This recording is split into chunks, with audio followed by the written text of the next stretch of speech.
Away, the brakeman reported seeing the tent colony engulfed by flames, lit, he claimed, by the torch of a soldier.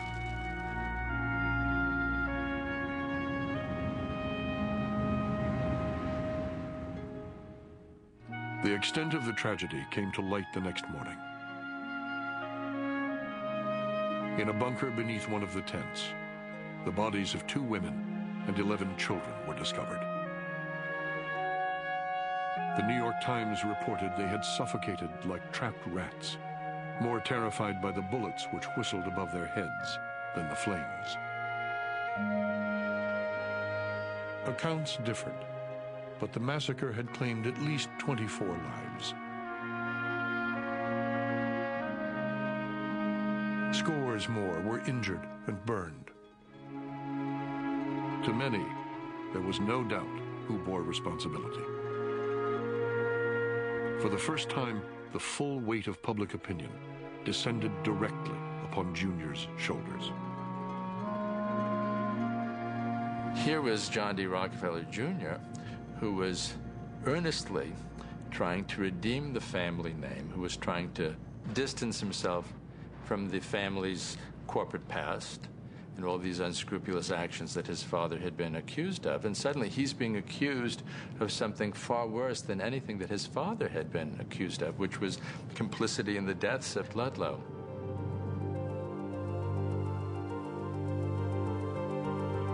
Angry pickets marched in front of Junior's home and his office at 26 Broadway. Speakers urged mobs to shoot him down like a dog. Novelist Upton Sinclair publicly indicted Junior with the charge of murder. Radical workers threatened to storm the locked gates of Kykuit.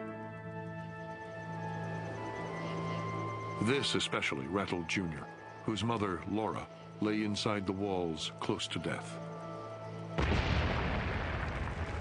Then, a homemade bomb exploded in a tenement, killing 4 radicals. It was believed to be destined for Junior's townhouse. But by December 1914, the miners' relief funds were exhausted. They were forced to return to work. It appeared to many as if management had won, but not to John D. Rockefeller, Jr. John D. Jr. saw I could have the blood of these people on me and my children for a generation. And to his credit, he eventually saw that he had to take a hand not only in cooling out that situation in Colorado and making it right, but that he had a duty in some sense to regularize this unruly, turbulent field of worker relations in America. One of the first signs of Junior's transformation came when he was summoned to testify before a government commission investigating the strike. On his way in, he stopped to shake hands with Mother Jones. "I have never believed that you knew what those hirelings out there were doing," Mother Jones told him. On the stand, John did something his father never would have done: publicly admit that he had been wrong. The young Rockefeller then promised to go to Ludlow himself and speak directly with the miners. As he was about to make his journey of atonement, his mother died. One of the first sympathy notes came from Mother Jones. In September 1915, Junior arrived in Ludlow. He refused to carry a weapon or have bodyguards. He sees the way in which miners lived. He sees how thin their children are. He understands that there is no potable drinking water in most of the camps. He, in fact, for someone with a reputation for immense rectitude and shyness, comes out of himself. Preaching a gospel of cooperation and Christian brotherhood, Junior laid out a plan for a panel to address worker grievances. He also promised the miners they would not be fired if they chose to join a union instead. His approach worked. The miners voted for his plan in a secret ballot. The usually straight-laced Junior took the hand of a miner's wife and gaily broke into a dance when a four-piece band struck up the Hesitation Waltz.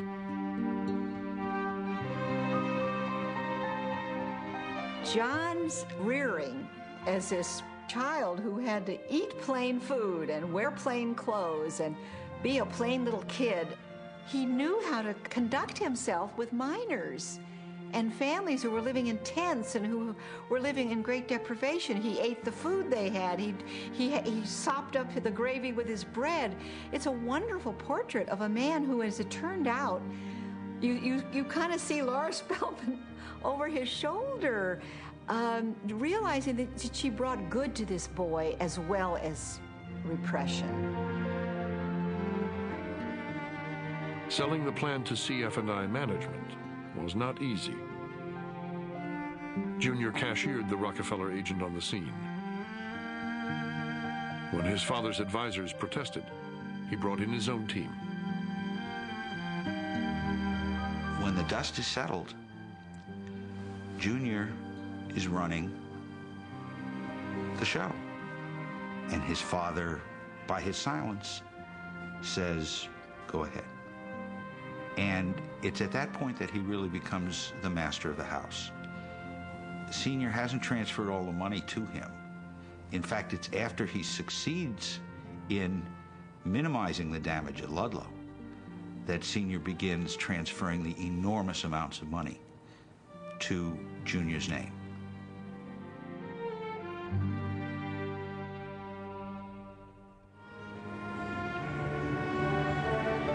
As a boy, Junior had learned the biblical saying that it is easier for a camel to pass through the eye of a needle than for a rich man to enter the kingdom of heaven. He was deeply troubled by the image of his father as a robber baron. And John D. Jr. saw his life's mission as trying to remove the taint that seemed to exist around the Rockefeller wealth and the Rockefeller family and the Rockefeller name. Years before, Senior had been warned that his vast wealth, like an avalanche, could crush him and his children and his children's children. Now his son Junior faced that danger.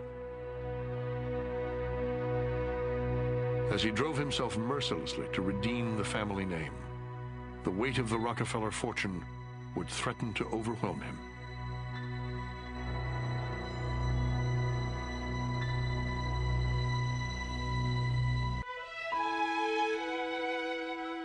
Lakewood, New Jersey, July 10th, 1918.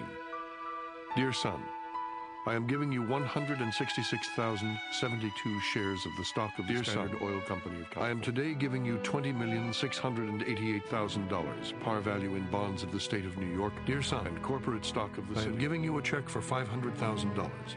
It will be available for use on Monday next. By the early 1920s, John D. Rockefeller Sr. had turned over close to $500 million to his son.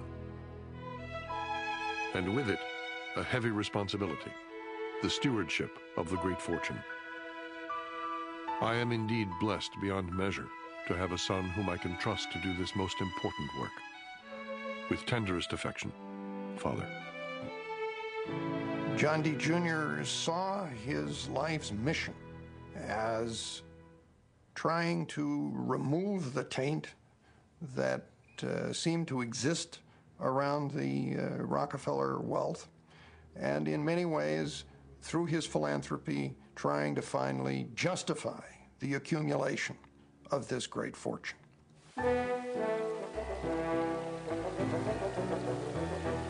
Whether restoring the Palace of Versailles, saving the giant redwoods in California, or founding a medical college in China, Junior was consumed by his work. Asked by a reporter where her husband was, Abby Rockefeller replied, "I don't know where John is anymore.